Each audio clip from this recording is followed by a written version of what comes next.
Bonjour les amis, je suis heureux de vous retrouver et la question aujourd'hui c'est combien dois-je donner à l'église? Est-ce que je dois payer ma dîme à l'église ou pas? Voilà des questions qui me sont posées tous les jours dans les commentaires. Pour moi, je suis très clair. La dîme fait partie des préceptes de l'Ancienne Alliance. C'est pour le peuple d'Israël et pour ceux qui veulent vivre sous la loi de l'Ancienne Alliance. Mais pour nous qui sommes sauvés, nous qui sommes des gentils, nés nouveaux, nous sommes sous la Nouvelle Alliance, qui est une alliance de cœur et non plus sous la loi.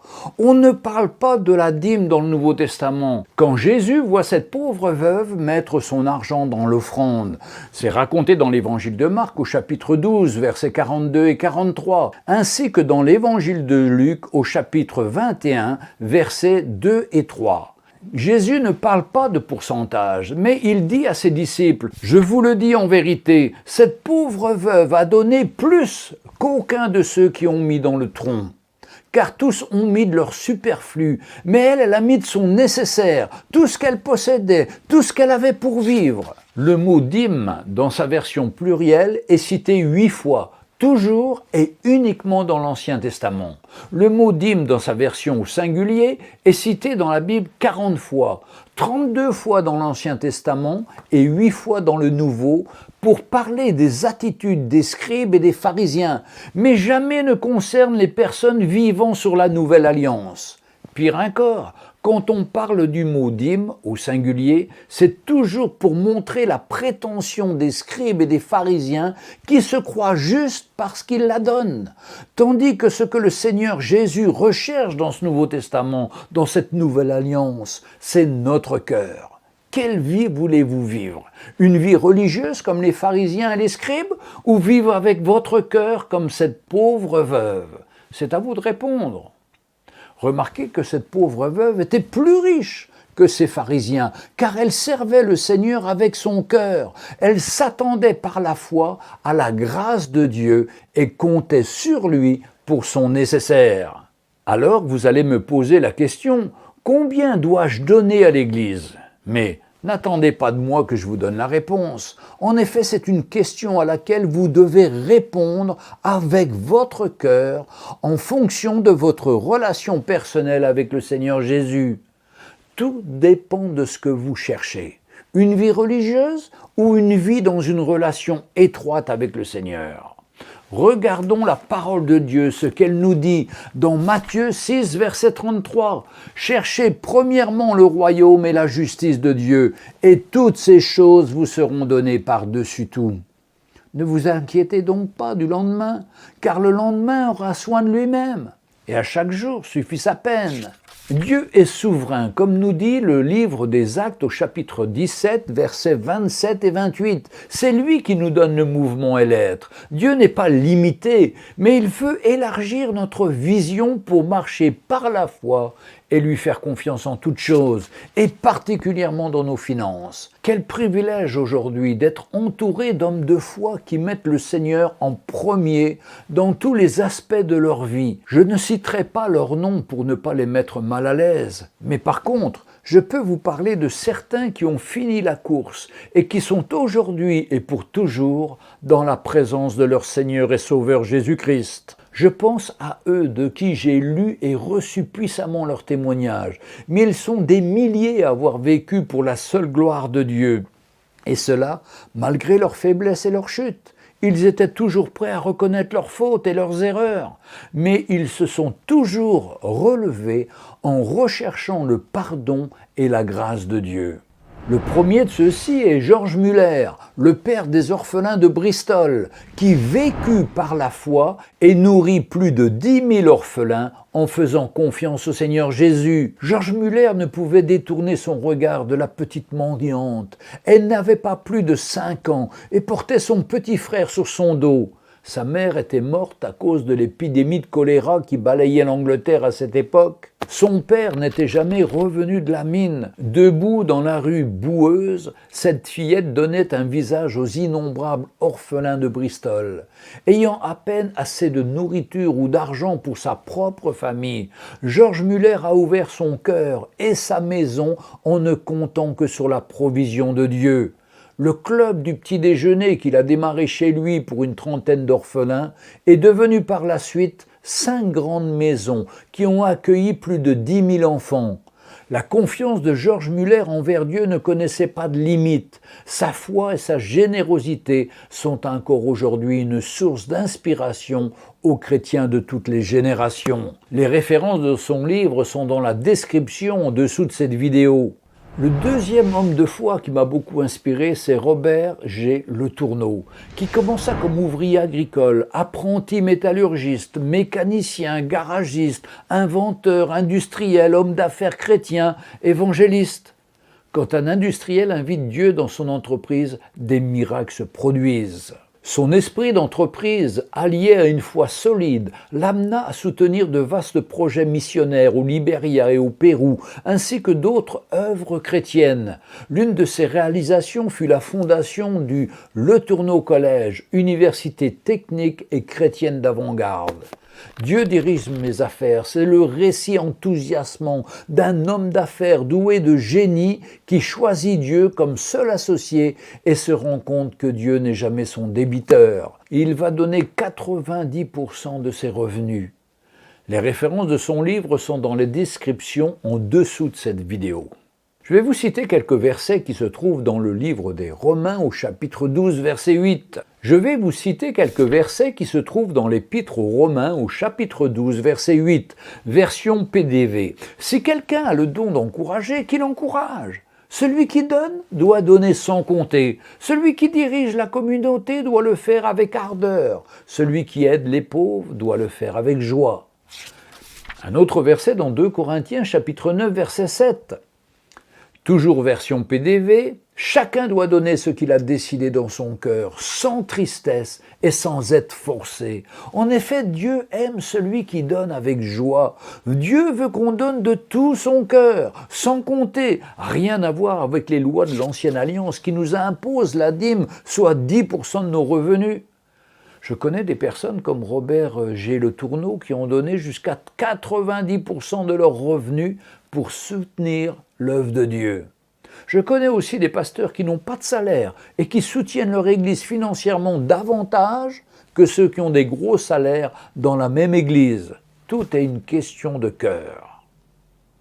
L'argent est trop souvent un blocage dans notre vie, car au lieu d'être un serviteur, il est devenu un maître, et la parole de Dieu nous avertit. Dans l'évangile de Matthieu, chapitre 6, verset 24, ou encore dans Luc, chapitre 16 et verset 13, nul ne peut servir de maître, car où il haïra l'un et aimera l'autre, ou il s'attachera à l'un et il méprisera l'autre, vous ne pouvez pas servir Dieu et Mammon.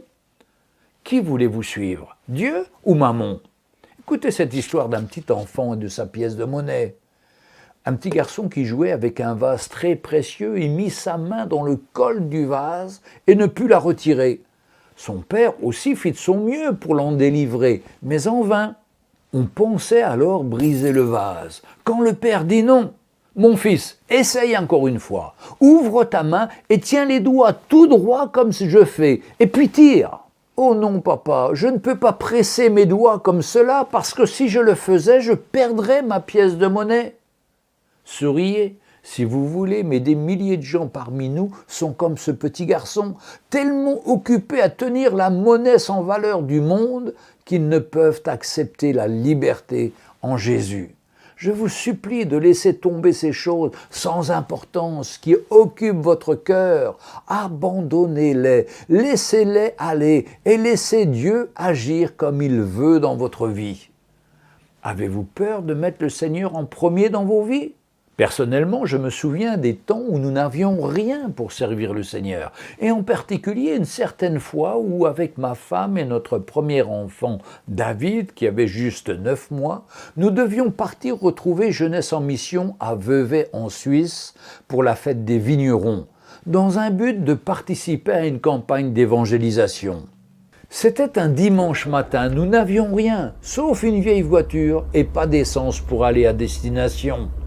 Mais nous avons confié nos besoins au Seigneur, puis nous sommes allés au culte comme d'habitude, et sans parler à personne de nos besoins, nous avons retrouvé dans ma Bible, à l'issue du culte, un billet de 50 € pour mettre l'essence nécessaire jusqu'à notre destination.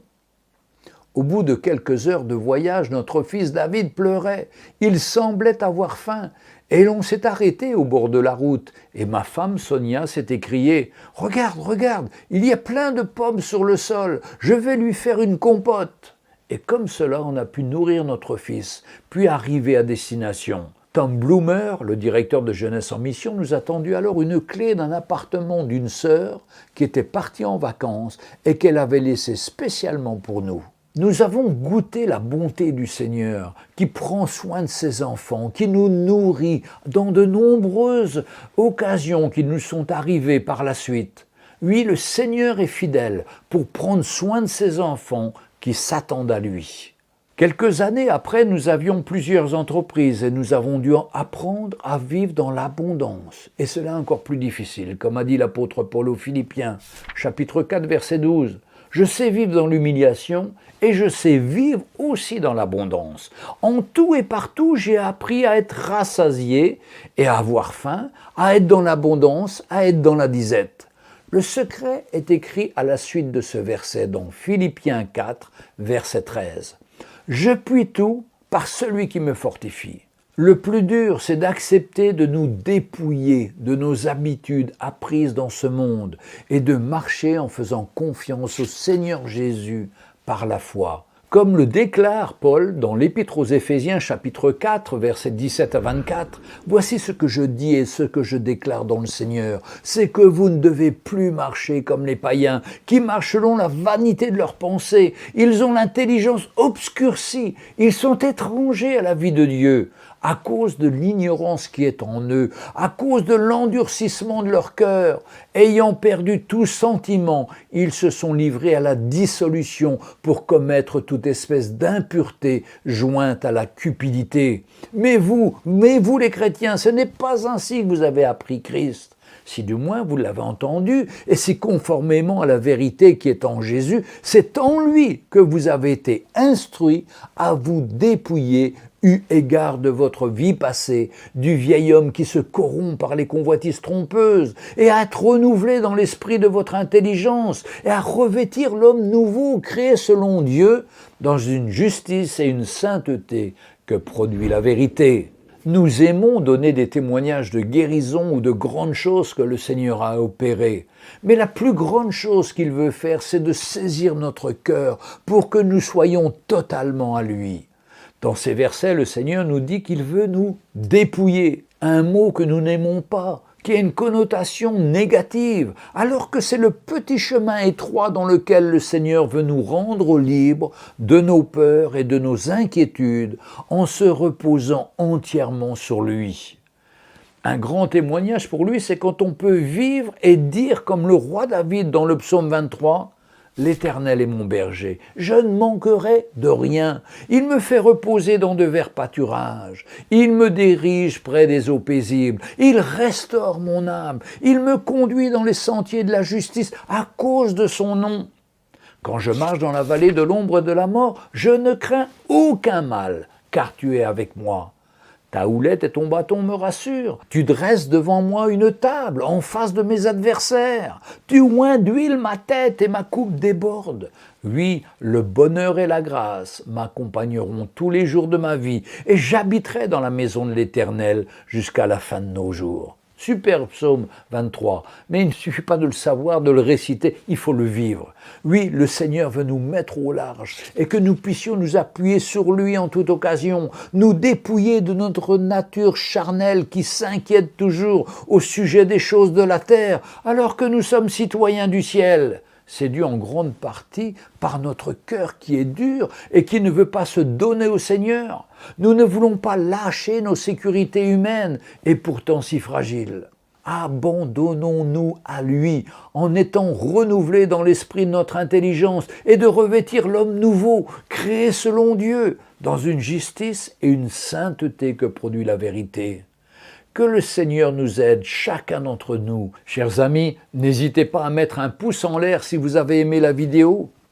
ainsi qu'à vous abonner en cliquant sur la cloche pour recevoir nos prochains enregistrements. Si vous avez des questions, n'hésitez pas à les poser, nous essayerons de les répondre, mais nous ne répondons qu'en vidéo car nous avons tellement de demandes qu'on ne peut pas répondre à toutes les questions qui nous sont posées. Par contre, j'aborderai ces questions dans des vidéos au fur et à mesure du temps.